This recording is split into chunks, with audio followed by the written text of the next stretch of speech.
to Peppermint Wednesday, the place to be to enjoy a peppermint tea with me, Peter Roper, the family businessman.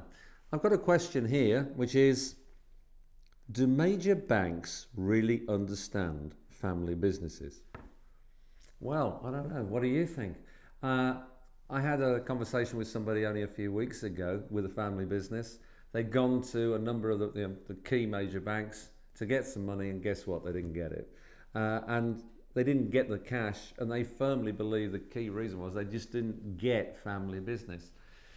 Well, hang on, think about this for a second. Do we really understand something unless we've been there ourselves? The vast majority of bank staff, in my experience, are employees and have been employees probably most of their life, and they haven't run a family business. They haven't had the experience of the coalface of a family business. If we look at a sporting analogy, Andy Murray this year won Wimbledon. He took on a coach, a guy called Ivan Lendl. He took him on for one key reason, and that was, as Andy Murray said, Ivan Lendl had been there. He had lost 4 major titles before he finally won. And what Andy Murray wanted was to get the experience of somebody who had been there, done that, and understood it. And the great news was, he won Wimbledon in 2013.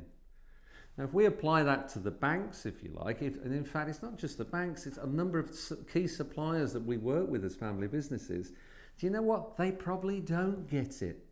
So if they don't, what are we going to do? Are we going to complain and whinge and say they should do something about it? Well, perhaps they should, but my experience is they probably won't. So as ever, it's up to us to do something about it. And I think there are 3 key things we can do with a family business. The 3 key things are, the first one is, get to understand how a bank works.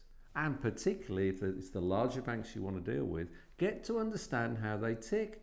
Get friendly with them, get to understand what drives them in the lending process. I certainly know in one of the networking groups that I join with regularly, there's a guy who's been in the banking industry for about 35 years, but went out on his own for at least 10.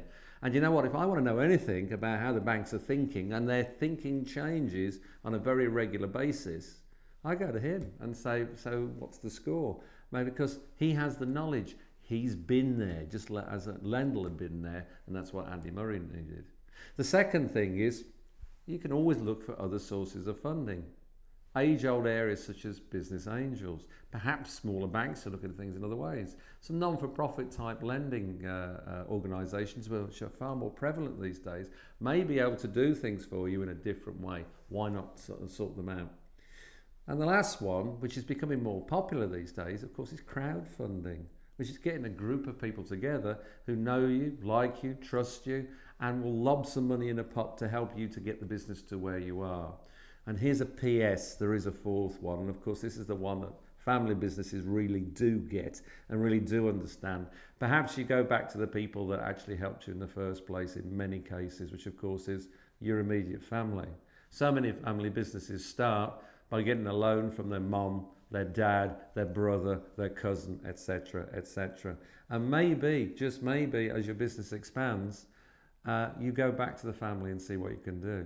Perhaps they're the source of where you need funding.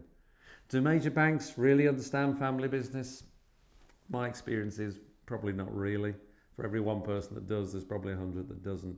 Does that mean that they should change? Perhaps they should. I don't believe they will. I think the important thing is we understand it and we change our thinking so that we can create the best relationship with the people that really matter to us, so that we can do what we want, which is to have fantastic family business. So that's it. Let's get social. Link to us on Facebook, Twitter, LinkedIn, etc. Send us emails. I respond to all of them personally. Let's really get to understand how we can help each other with this. And in the meantime, I hope you've enjoyed Peppermint Wednesday. My name's Peter Roper. And remember, if I can help you in any way, just let me know. Thanks for listening.